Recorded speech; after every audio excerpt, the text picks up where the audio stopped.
Hi everyone, Shika here with NarcDojo. In today's video, we're going to be talking about the narcissist Hoover. So what is a narcissist Hoover? A Hoover in the context of dealing with a narcissist refers to a manipulative tactic employed by the narcissist to try to draw someone back into a relationship or interaction. The term is derived from the Hoover vacuum cleaner, suggesting that the narcissist is attempting to suck the person back in. Now, here are some common characteristics of a narcissist Hoover. Number one, the Reappearing Act. The narcissist may suddenly reappear after a period of absence, often when the target has started to move on or establish boundaries. Secondly, love bombing. The narcissist may shower the person with affection, compliments, and promises, attempting to rekindle the romantic or emotional connection. Thirdly, apologies and remorse. The narcissist may express remorse for past behaviors, apologizing and promising to change. This can be an attempt to exploit the target's empathy. Additionally, you have triangulation. The narcissist may involve a third party, creating a love triangle or competition for attention to make the target feel insecure and more likely to respond. And finally, oftentimes they will have a pity play. The narcissist may play the victim, claiming to be in distress or facing hardships, eliciting sympathy and a desire to rescue or comfort them. Hence, it is essential for individuals who have experienced narcissistic relationships to recognize these hoovering tactics and, if possible, establish and maintain healthy boundaries. Hoover attempts are often not genuine efforts at change, but rather manipulative strategies to regain control and attention.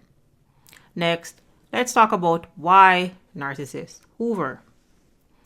Narcissists engage in hoovering for several reasons, primarily driven by their need for control, attention, admiration, and validation.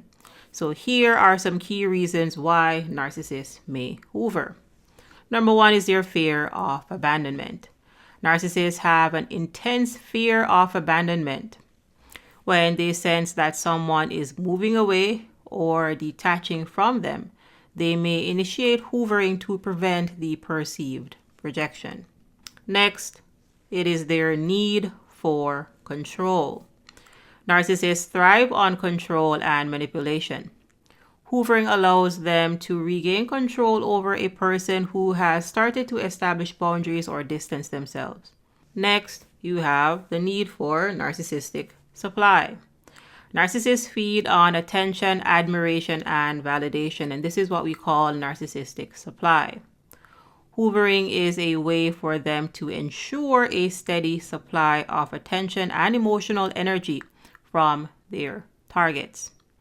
It is important to understand that you are merely supply for a narcissist.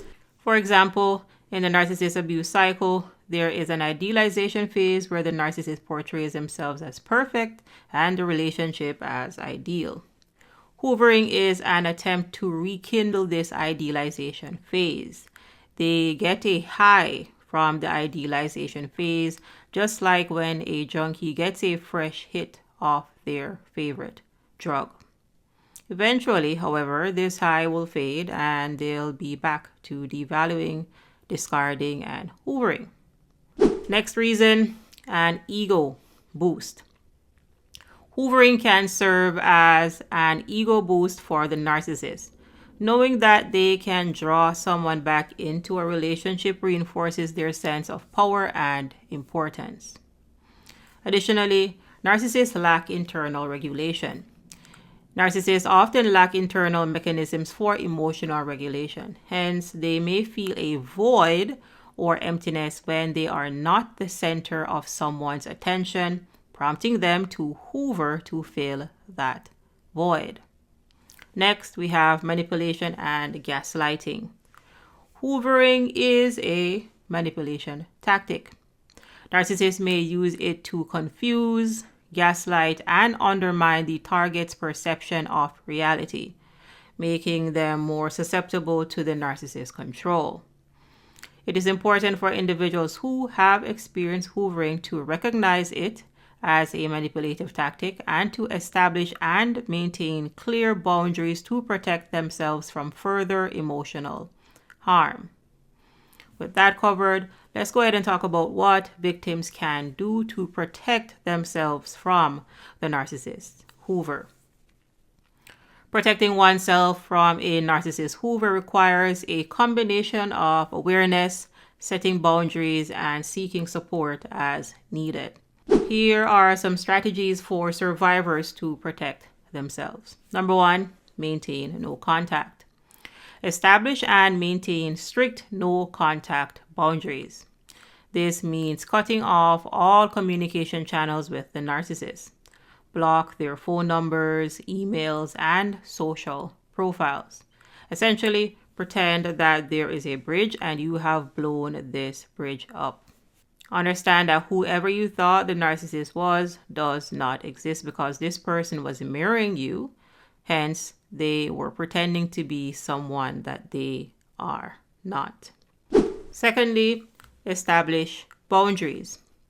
Clearly communicate your boundaries to the narcissist if you need to have contact. Example, due to shared responsibilities, maybe you have children together, etc. Be firm and consistent in maintaining these boundaries. Do not give into the manipulation. A good strategy or a good method that you can implement here is called the BIFF method. And the BIFF method is a communication strategy designed to help individuals respond effectively to high conflict or difficult messages. The term BIFF stands for brief, informative, friendly, and firm.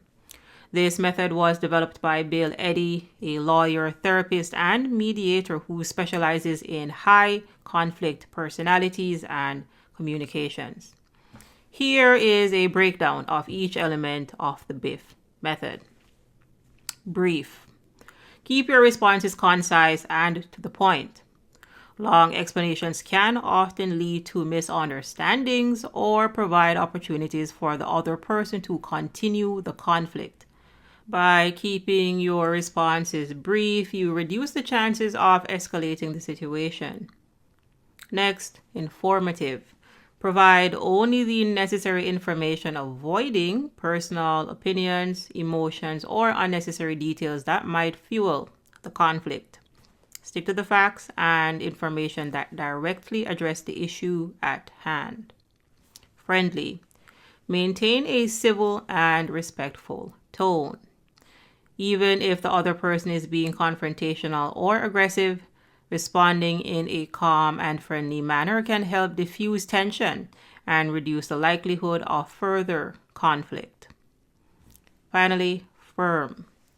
Set boundaries and make it clear what you expect.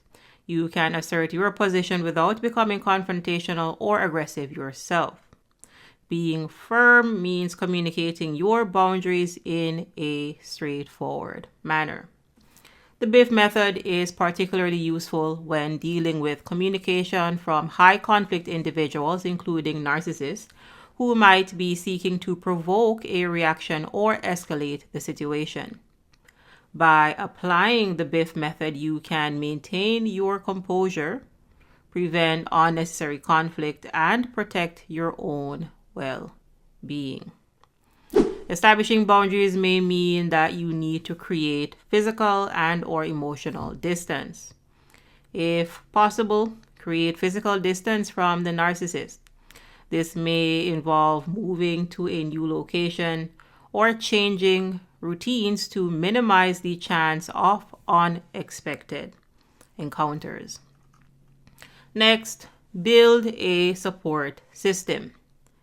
Surround yourself with a supportive network of friends, family, or a mental health professional who understands the dynamics of narcissistic abuse.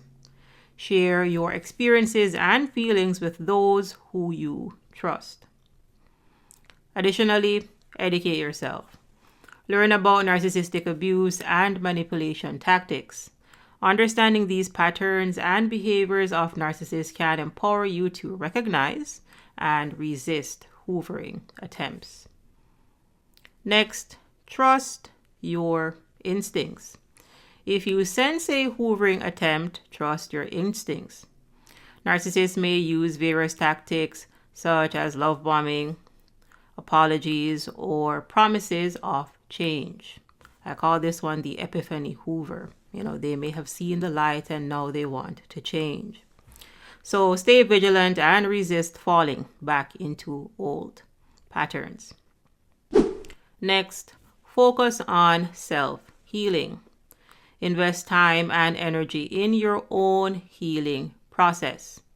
Engage in activities that promote your well-being, such as counseling, therapy, coaching, self-reflection, and self-care practices. Next, secure your online presence. Adjust your privacy settings on social media and be cautious about sharing personal information online. This can help minimize opportunities for the narcissist to intrude into your life. Additionally, you may need to consider legal measures. In some cases, legal measures such as restraining orders may be necessary. Consult with legal professionals to explore options for protection. Next, stay firm and consistent. Hoovering attempts can be emotionally challenging, but it's crucial to stay firm in your decision to break free. Consistency in maintaining boundaries sends a clear message to the narcissist. Understand that narcissists are people that feed off your life force energy. They need your attention, they need your time, they need your admiration. So if you blow the bridge up, if the door is closed, then they should have no way to get into your life. In closing, remember that seeking professional help such as coaching, therapy, or counseling can be invaluable in navigating the aftermath of narcissistic abuse and developing strategies to protect yourself from further harm. Remember, knowledge is your shield against manipulation. As you continue on your journey to healing, stay strong, set boundaries, and trust your instincts. You are not alone in this process. Together, we're breaking free from the chains of narcissistic abuse, so keep shining bright. And until next time, take care and embrace the freedom that you deserve. I'll see you in the next video.